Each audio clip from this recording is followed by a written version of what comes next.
Hello and welcome to Coffee with Carey. I'm glad you could be here today. 3 tips I have. 3. 1, 2, 3 for how to have funner dates. I wanted to share with you a couple different ways you could look at this and actually a couple of things you could do or plan for yourselves. Just funner dates, just funner. So say funner, it's super fun. I hope you'll stick around. That's what's on the agenda.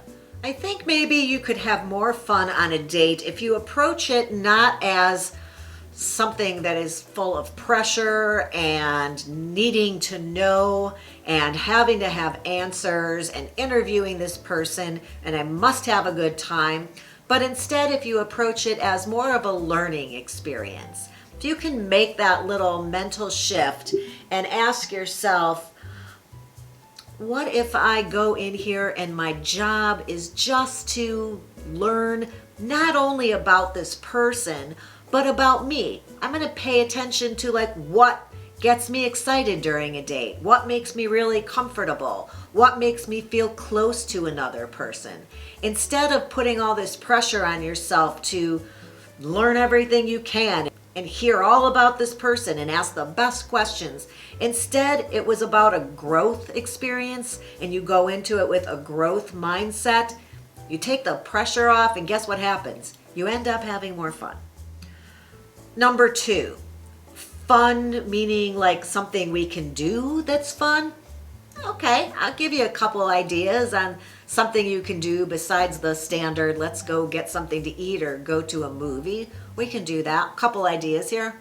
Number 1, try thinking about being a tourist in your own city. I don't know if you live near a major city, but if you do, people like us don't typically do the touristy things in our own town. We may, if somebody comes to visit from somewhere else, they want to see some of these things, but there's probably cool stuff going on and cool sites and major displays of some type in where you live. And instead of just doing the usual, maybe set up the date to be, let's be the tourist and get trapped in all the tourist traps. Bring your camera, we'll take some pictures. Be a tourist in your own town or city. B, letter B in number 2 here, would be to keep a list on your phone. When someone says they did something and had a good time, make a note that that's something that you want to do and I'm going to do it on a date. I don't need to find a friend. This is what I'm going to pick and suggest that we do as a couple on a date. But if you hear of something, you read something in the newspaper or you see something online or a show at your town, the tulips. Do you know how long it took me to think of the word tulips? I don't even want to tell you. The tulips start to bloom this time of year. Lots of cities have tulip displays. It's just something different to do. You can walk and talk, take a cup of coffee with you, stop and look at the flowers, be surrounded by beauty and nature and have a conversation with somebody. That sounds like fun. Is there anything that you have thought to yourself, oh, I'd like to do that one day? Keep putting it off over and over. Somebody else did it and you're like, yeah, I'm going to do that at some point when I have time or somebody to go with or save up a little money. Now is the time maybe to do that. Think about that. Something on that list of things you want to do. Why just sit across from somebody and have a burger and a beer when you could be crossing something off your bucket list?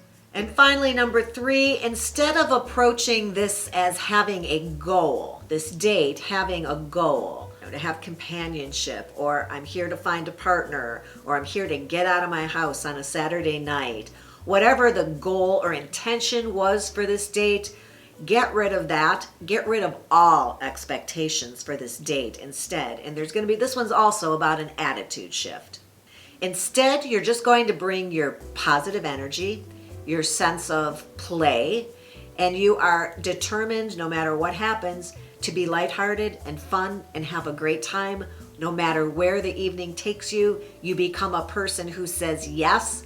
Somebody says something, you're like, yes, I've always wanted to do that. You're just going to go in as the most open little sponge, open to getting to know somebody, discovering something, trying a new food, learning about this place, whatever it is. You're just changing your perspective so that you're not needing something. You're there to accept something.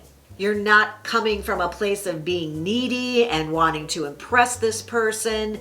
You don't have to be focused on the actual experience, because it's more about the feeling of it all. And you know what happens when you go so open and willing to try something different and come with just this great attitude? People are really attracted to you. That's a super appealing quality in a person, that you are coming from this place of openness without expectation, and they will want to spend more time with you. That's the great way to get a second date too, while also having a date be more funner. I hope you found this interesting or helpful. If you did, give the episode a thumbs up. Hit the subscribe button, it's free, and then we can do this again sometime soon. Pretty quick one, right? Is it a quick tip? Maybe, probably. And then the ring bell lets you know every time I upload a new episode.